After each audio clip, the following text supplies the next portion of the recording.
venci o mundo. Bem, vamos orar? Senhor, somos teus servos. Aqui estamos reunidos para te buscar em oração. Tão carentes e necessitados da tua graça, da tua misericórdia, da tua presença. Precisamos tanto do Senhor. Mais do que nós imaginamos ou mensuramos. Nosso respirar depende de ti, Senhor. O mover dos nossos membros depende de ti. A nossa mobilidade, nosso raciocínio, nossas almas, para que tenham vida, precisam do Senhor. Sabe, Senhor, que neste mundo caído, quebrado, fraturado pelo pecado, nós sofremos. E o Senhor nos ensinou sobre isso. O Senhor nos disse: passaríamos por sofrimento. O Senhor nos ensinou isso através de tua própria morte. O Senhor nos ensinou lições profundas a respeito do que é padecer. E nos ensinou que o Senhor mesmo padeceu e sabe socorrer aqueles que sofrem, aqueles que são tentados, aqueles que se afligem, tua alma. Obrigado por nos ouvir. Obrigado, Senhor, por nunca virar as costas para nós quando nos prostramos a ti em oração. Obrigado por velar por nós quando nós dormimos. Obrigado por nos proteger quando nós não vigiamos. Obrigado, Senhor, por nos sustentar, porque em nós não há nenhuma força. Somos fracos, somos pó.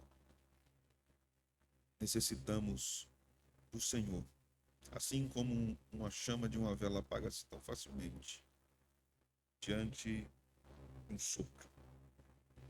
Assim é a nossa vida, Senhor.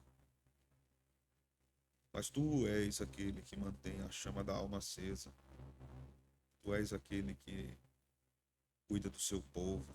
Tu és aquele que deu a palavra para nos ensinar, nos consolar.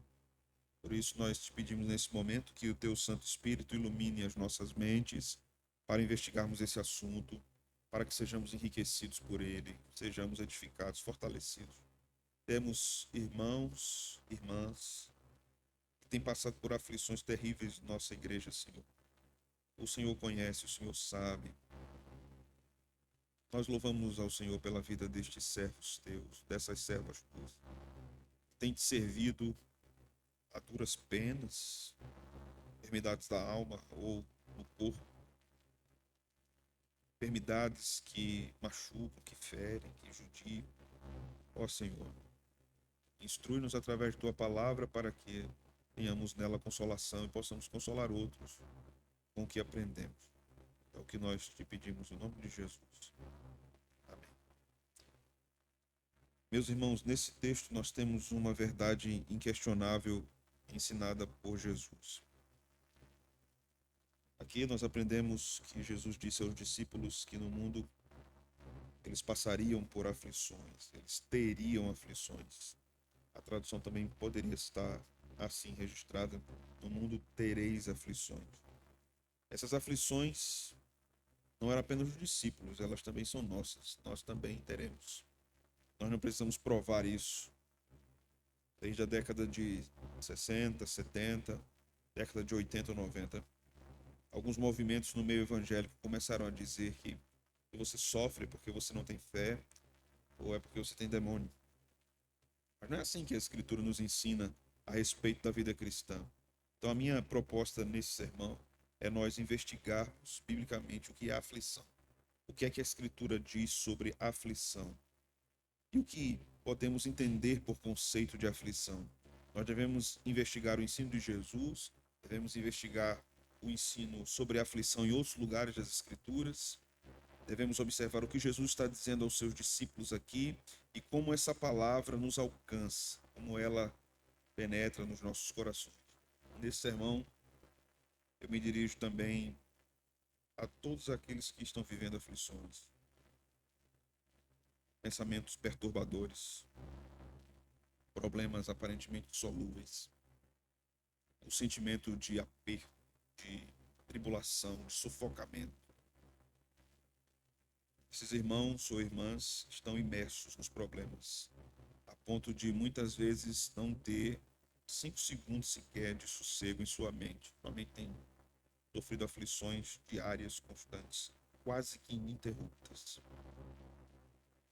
Eu quero me dirigir a esses irmãos, mas quero me dirigir também a toda a igreja, porque em algum momento nós podemos passar por situações de ansiedade ou depressão, ou situações de profundo sofrimento, ainda que não seja depressão ou ansiedade. Então aqui nós vamos observar algumas pérolas da palavra de Deus a respeito desse assunto. Primeiro que nós devemos definir aqui o que significa aflição em João 16, 33. Essa palavra pode ser traduzida por sofrimento. Pode ser traduzida também por angústia. Pode ser traduzida também por esmagamento ou aperto. Todas essas palavras poderiam ser a tradução para o português. Eu gosto de algumas aqui, especialmente angústia e esmagamento. Porque essas palavras, elas são fortes, elas são poderosas, elas são imperativas no sentido do que elas revelam a respeito de sentimento. Quando nós observamos, por exemplo, a definição do dicionário Aulete sobre sofrimento, o dicionário nos diz o seguinte: é uma dor física ou espiritual ou moral, ou pode se chamar também de agonia. Sofrimento é uma agonia. É você agonizar, é você sofrer, querendo se libertar daquilo. Um filósofo conhecido chamado Søren Kierkegaard dizia o seguinte sobre a angústia, que é o sofrimento. A angústia tem relação com o pecado no mundo e que o fato de alguém angustiar-se é um desejo por liberdade, por libertação daquilo que é a fonte da angústia. Ou seja, a angústia revela que aquela alma está em algum tipo de prisão e ela quer sair dali. É um pássaro preso que deseja liberdade. Vamos observar alguns textos bíblicos, irmãos. Livro de Jó, queria que vocês fossem lá comigo. Capítulo 36, verso 8.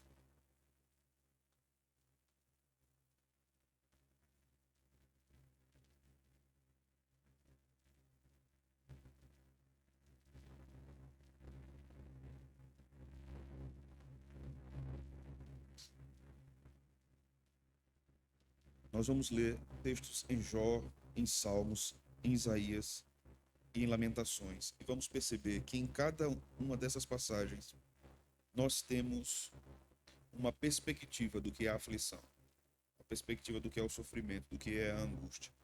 Em Jó 36:8 nós lemos assim: vocês estão presos em grilhões e amarrados com cordas de aflição. 8, 36:8. Vocês estão presos em grilhões e amarrados com cordas de aflição. E nós aprendemos com esse versículo, irmãos. E a aflição é como se estivéssemos amarrados, envolvidos por uma corda náutica. Já viram corda de navio? Envolvidos por uma corda daquela, em aperto. Quem poderia nos soltar dali? Isso é o sentimento de aflição. A segunda definição que nós vamos ter, a segunda perspectiva sobre o sofrimento está no Salmo 25, versículo 17.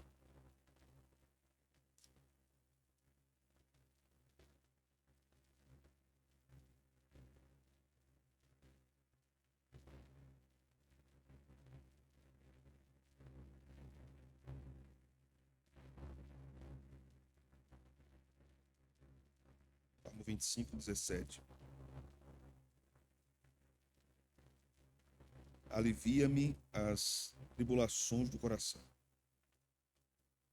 Tira-me das minhas angústias. A ideia aqui do Salmo é que a angústia, o sofrimento é como uma prisão ou cadeias. É muito próxima à ideia do que está preso com cordas, mas aqui é preso com correntes. Você está aflito, está angustiado. O salmista pede que Deus o liberte, veja, alivia minhas tribulações do coração. Ou seja, somente tu, Senhor, podes fazer isso por mim. Somente tu podes soltar essas algemas, essas cadeias. Tira-me das minhas angústias. A ideia aqui é um pedido que Deus quebre os grilhões e eles caiam e o crente liberte. Ou seja, liberto. Liberto aqui não é do pecado, né? Liberto aqui é da dor, do sofrimento. Vamos para Isaías 48, versículo 10.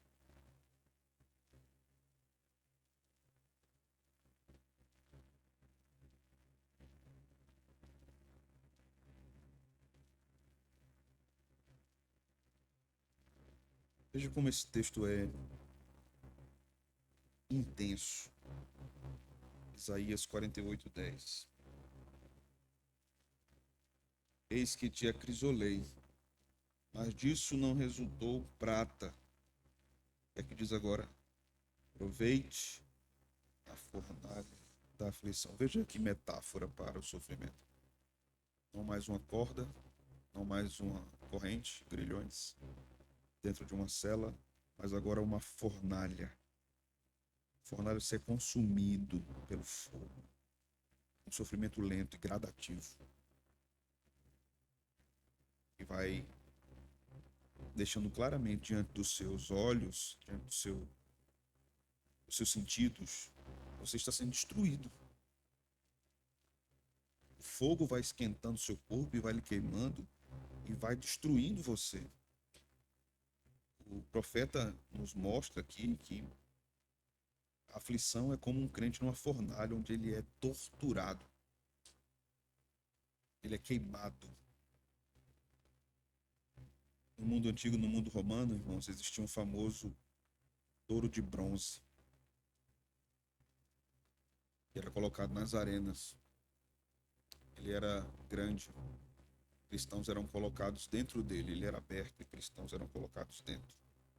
E então começava a se esquentar o touro até que os crentes fossem literalmente cozinhados. A aflição é assim muitas vezes. Nos queima, nos tortura. Vamos para Lamentações agora. Lamentações capítulo 3, versículo 1.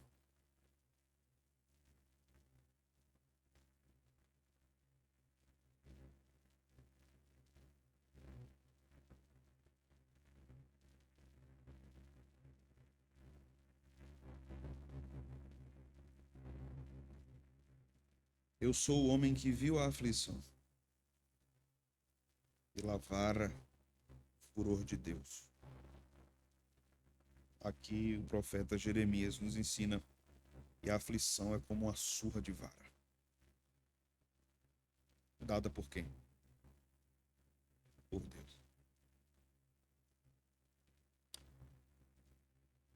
Essas porções da Escritura, meus irmãos, definem em termos muito experimentais o que é aflição ou o que é angústia. Somos apertados, nós somos torturados, nós apanhamos. Tem época que você nem se levanta de uma lapada, a outra vem por cima.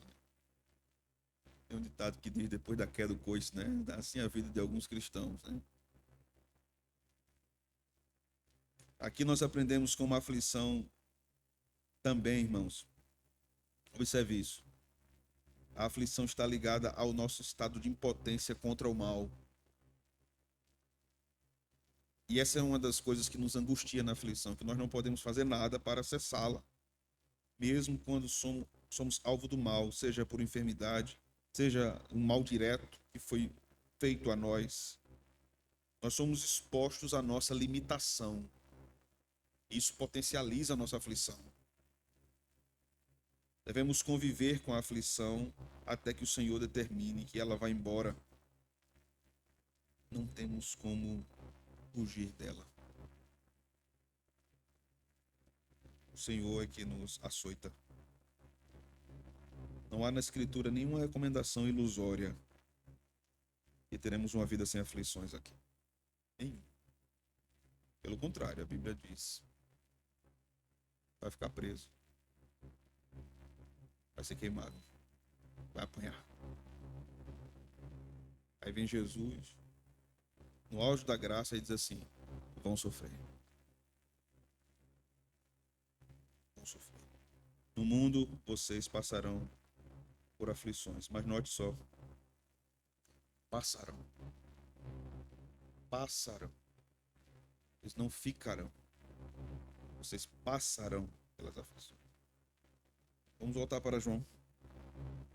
Vamos observar o texto. Jesus profere as palavras de João 16:33 num discurso de despedida. Os discípulos ficariam sem a presença de Cristo. Por isso que Jesus remete essa fala à aflição. Veja o verso 16 do mesmo capítulo. O texto diz: um pouco e não mais me vereis. Outra vez um pouco e ver-me-eis. Veja agora o verso 20. Em verdade vos digo que chorareis e vos lamentareis, e o mundo se alegrará.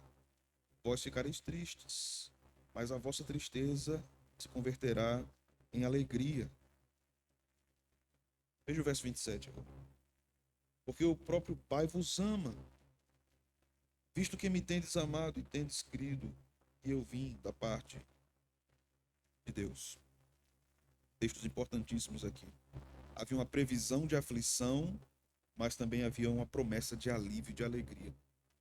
A mesma palavra que diz assim: a vara do Todo-Poderoso nos açoitará com aflições. É a mesma palavra que nos promete: haverá alívio, haverá alegria.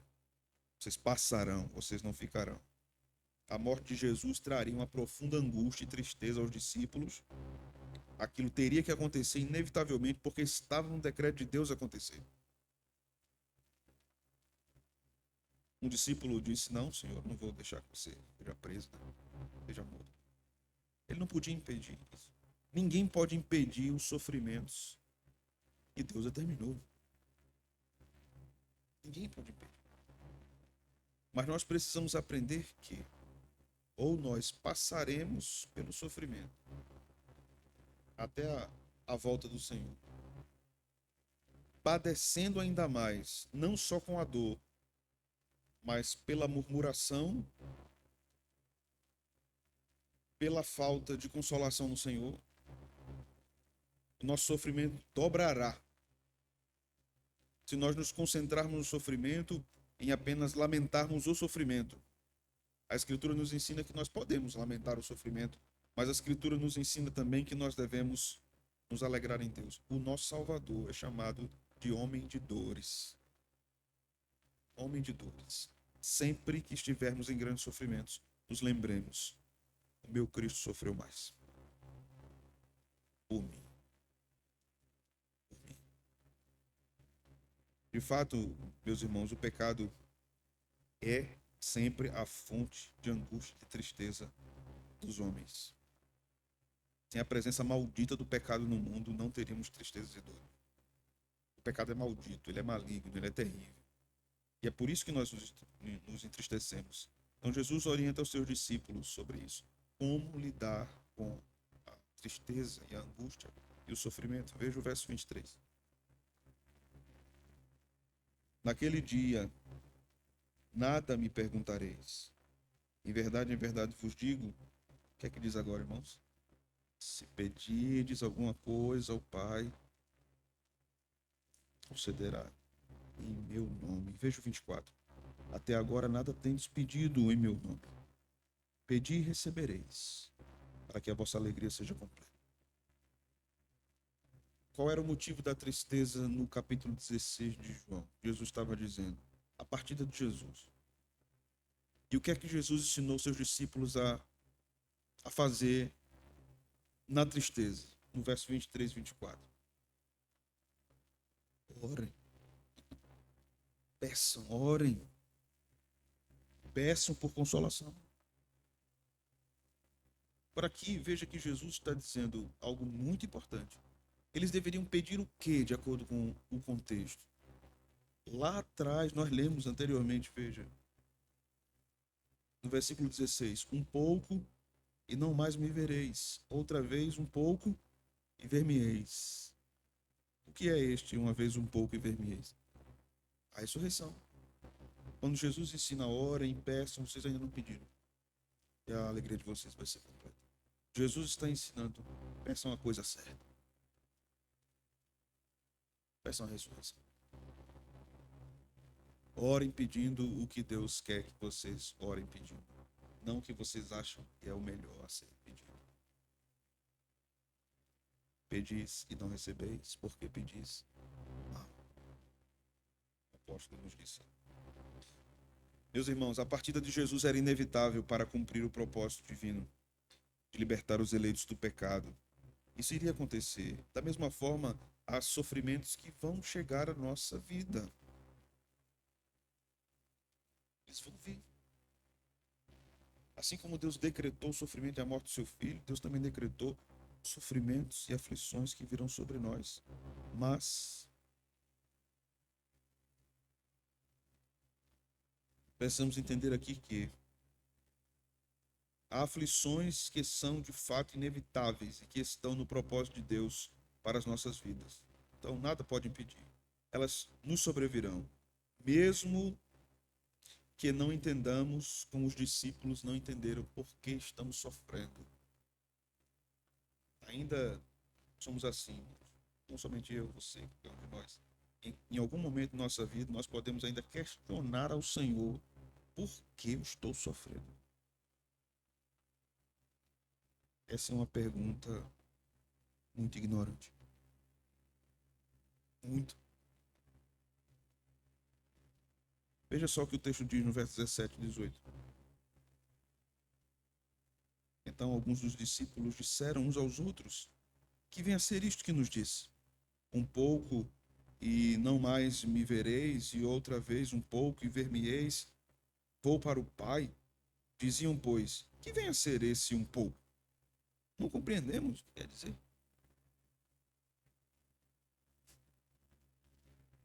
Interessante, né? Jesus falava, os discípulos diziam, entendi não. Entendesse, Pedro? Explica aí. O que é isso? Vocês me verão, não me verão, me verão? Ver-me-eis um pouco no verão, verão de novo? É assim, irmãos, é assim. Ainda hoje, ele explica, explica, explica, explica. E a gente diz assim, o que quer dizer isso? Não compreendemos. Não entendemos o que o Senhor está dizendo. Os discípulos ficaram confusos com o que Jesus estava falando. O entendimento deles era obscurecido. Embora as palavras do Senhor sejam claras, né? Nós estamos lendo aqui, estamos vendo como elas são claras. Mas para eles, eram muito obscuras. Deus fala conosco, nos ensina sua palavra, encaminha a nossa vida, mas nosso entendimento é muito turvo. Muito turvo. Isso nos impede de entendermos claramente o que o Senhor está dizendo a nós. E ele continua dizendo. Continua dizendo. É interessante que na ordem do texto, o Senhor diz o que é que vai acontecer, e depois ele sabe que eles estão confusos, e ele diz assim, orem. É como se fosse assim, não estou entendendo não o que eu estou dizendo não. Então vão orar. Busquem ao Senhor em oração. Veja, verso 25. Capítulo 16.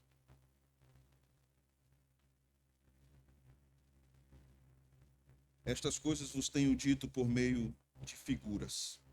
Vem a hora em que não vos falarei por meio de comparações, mas falarei claramente a respeito do Pai. Jesus agora diz aqui que o momento é de falar em figura, mas ele falaria ainda mais claramente. Jesus conhecia a limitação dos seus discípulos, irmãos. Isso aqui é sensacional. Jesus estava dizendo assim, eu sei que vocês não conseguem alcançar. Vai chegar a hora que vocês vão entender mais claramente. E eu vou falar mais claramente para vocês também.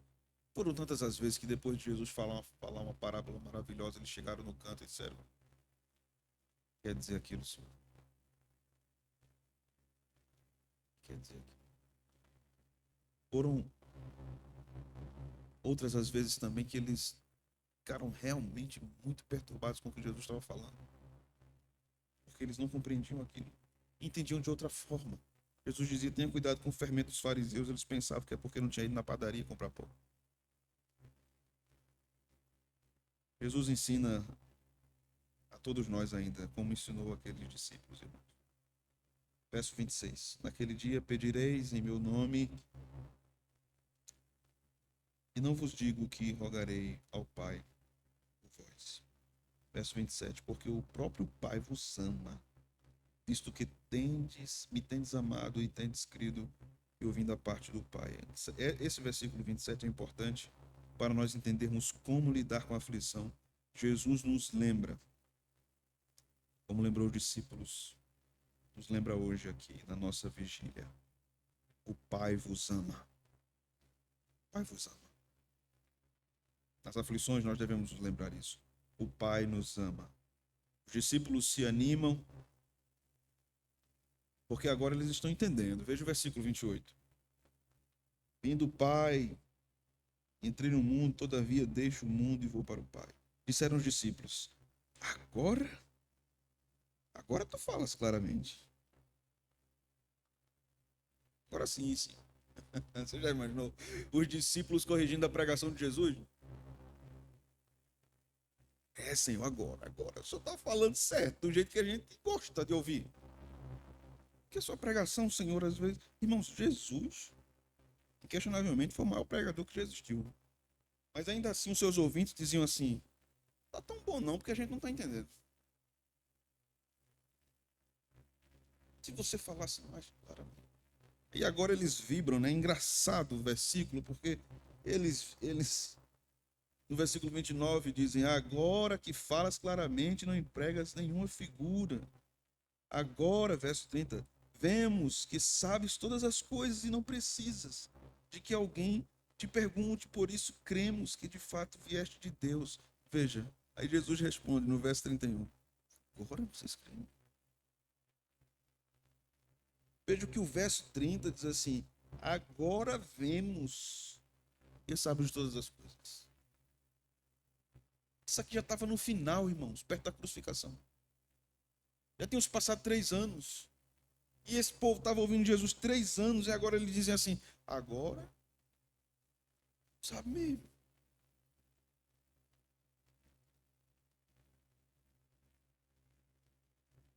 Sabe mesmo, Senhor. Não é que tu sabe, Senhor, das coisas.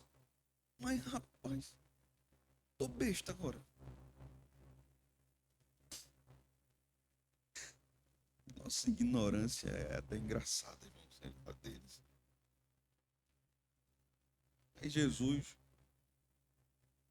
eu não acho que a resposta de Jesus no verso 31 é áspera. Eu acho que ela é irônica. Estão acreditando agora? Depois de tudo isso?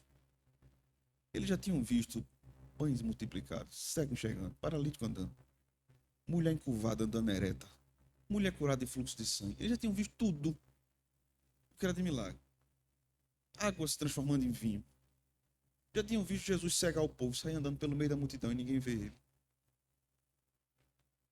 Já tinha visto paralítico descendo na frente dele, ele curando. E o homem saía andando, vai, pega a tua cama e sai andando, vai lá. Aí agora, ele diz assim, agora a gente creu, viu?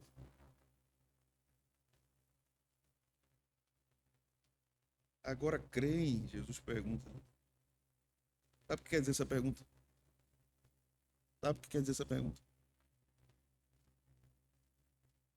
Essa pergunta aqui do verso 31, ela é crucial nessa porção. Porque é como se Jesus estivesse dizendo a eles: só creem porque entenderam, é? Só acreditam agora porque entenderam o que eu estou dizendo? Vocês devem crer também quando não me entendem. Vocês devem crer quando eu falo E vocês não conseguem compreender. Sabe por quê, irmãos? Esse é o fato. Esse é o fato. Porque o problema não está no que ele diz, o problema está na nossa limitação. O problema somos nós, não é ele. E aí então ele questiona: creem agora porque eu falei mais claramente? Vocês entenderam então? Vocês creram? Mas vamos lá. Veja o verso 32. Eis que vem a hora e já é chegada em que sereis dispersos, cada um para a sua casa, e me deixareis só. Contudo, não estou só. O Pai está comigo.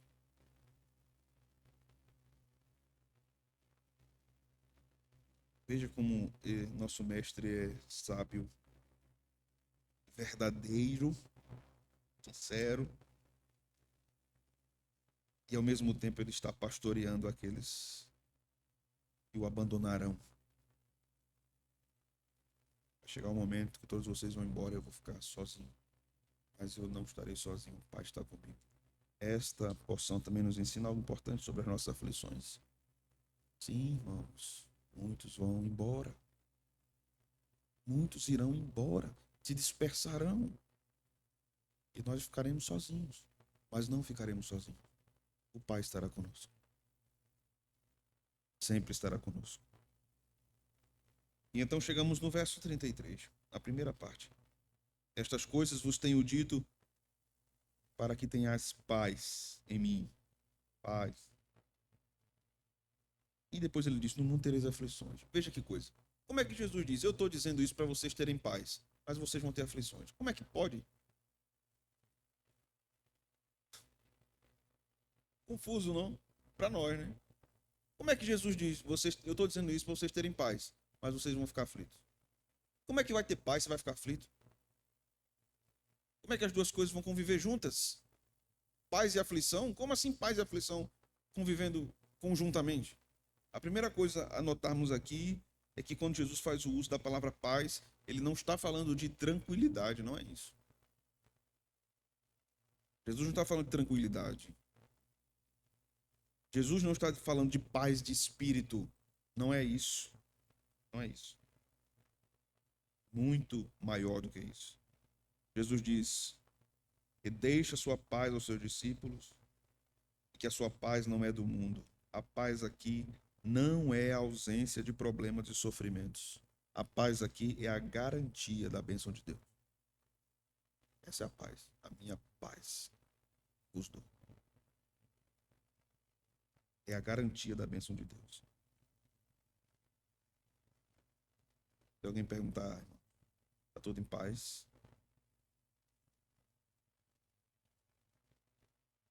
Porque a coisa mais importante da minha vida, da sua, em termos de paz, é a paz com Ele. Se a pessoa perguntar assim: está tudo bem? Aí é outra coisa. Se você está falando toda a conjuntura da minha vida, todo o contexto da minha vida, nem sempre está. Mas paz tem. Porque Ele me dá paz. Ele é a garantia de que eu tenho sua bênção sobre minha vida. Então eu tenho paz. Se nós não estamos mais em inimizade contra Deus, temos paz. A mais importante paz que poderíamos desfrutar nessa vida. Naturalmente, meus irmãos, somos como os discípulos, lentos para entender as palavras do Senhor, que nos trazem esperança e consolo. Ele está lá constantemente nos consolando, nos encorajando, mas nós somos muito burrinhos. Me perdoem a expressão, mas é verdade. Nós somos muito lentos em entendermos as consolações do Senhor. Todos nós. Os discípulos ficariam sem o Mestre, o bem mais precioso de suas vidas, sem a presença física dele. Isso causaria muita perturbação e medo. O livro de Atos nos mostra isso, que eles ficaram apavorados porque Jesus não estava mais com eles. E Deus sabia que eles iam ficar assim, e disse a eles que eles iam ficar assim. Por isso que Jesus falou abertamente: vocês vão sofrer. Vimos acima, meus irmãos, que Jesus orientou os discípulos a orarem. A oração é a recomendação mais importante para a noite escura da alma, que haverão sofrimentos tão intensos na nossa mente, no nosso coração. Possivelmente não teremos força nem de ler a Bíblia, nem de pegar a Escritura para ler. A nossa mente pode estar tão perturbada que quando você abre, nada faz sentido, tudo parece que está embaralhado na sua frente, parece que tem um labirinto ali e você não consegue ser consolado por nenhum. É a oração, o refúgio secreto do crente. Por isso busquemos a Deus em oração nas nossas aflições. Falei estas coisas para que tenhais paz. Essa é a palavra que o Senhor nos promete. A paz não é a cessação da guerra, irmãos. Esta paz não é a cessação da tribulação. A paz é a garantia que o Pai nos ama.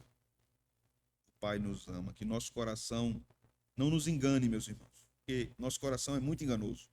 O nosso coração pode nos dizer assim, ele não ama você. A aflição pode nos arrebatar a tal ponto de duvidarmos do amor do Pai por nós. Se ele me amasse, ele não permitiria que essas coisas acontecessem. Lembremos do ensino de Jesus quando nosso coração tentar nos enganar, porque ele é enganoso, como disse o profeta. Várias vezes o nosso coração vai dizer assim, se ele te amasse, não era assim não. Quando isso acontecer, quando essa mentira do nosso coração subir à nossa mente, lembremos do que Jesus disse, o Pai ama vocês. Por último, Jesus diz, no mundo passaremos por aflição, mas tenham bom ânimo ou tenham coragem. Veja que palavra sensacional. A coragem aqui é necessária para lutarmos contra a aflição. Não podemos ter medo, irmãos. O medo de lutar contra a dor nos tira o vigor, nos debilita ainda mais. Então como é que a gente vai ter força? A gente já está na aflição. Já está fraco, já está confuso. Como é que vai ter bom ânimo? Veja que versículo difícil. Ele não é difícil de você entender a leitura, é difícil de você entender como é que ele se aplica aos seus sentimentos, ao seu coração. Como é que eu vou ter força se eu estou em aflição? Como é que eu vou ter paz se eu estou em aflição? Sobre a paz nós já resolvemos a questão. Mas como é que eu vou ter coragem sendo esmagado pela insegurança da dor que me abate? Nos apegando à verdade do secreto. Eu venci o mundo.